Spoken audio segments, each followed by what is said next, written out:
in a few minutes.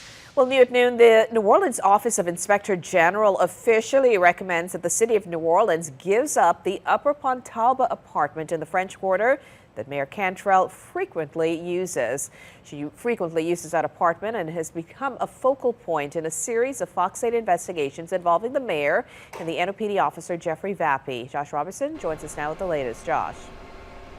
Well, Liz, Inspector General Edward Michel sent a letter to Mayor Cantrell and the French Market Corporation, which manages the property. It says the apartment should be returned to commerce to allow the city to generate income, and that the mayor's frequent use of the apartment could be a violation of both state law and city ordinance. Now, in the letter, it states, quote, "In light of the mayor's personal use of the apartment, the arrangement gives the appearance of a donation of public property in possible violation of the Louisiana Constitution."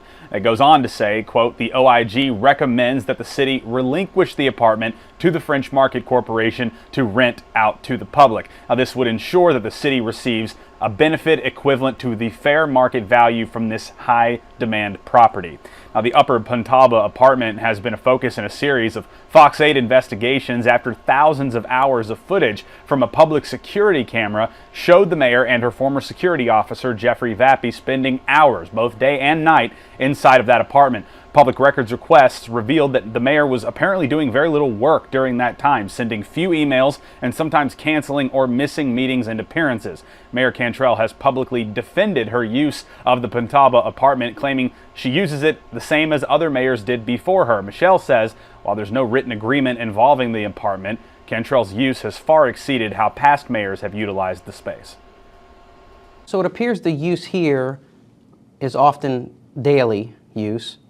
And with a previous mayor that we've talked to, his interpretation of the rules regarding the use of the apartment was that it was used for visiting dignitaries, not for personal use, and definitely not for daily use by the mayor. Michelle goes on to say the Pontabla could be generating nearly $36,000 a year in revenue, and the city also currently pays $5,000 a year for that apartment in utilities, which would go away if the Pontabla was rented out to the public. He says he is awaiting a response from the mayor on those recommendations. Liz, back to you.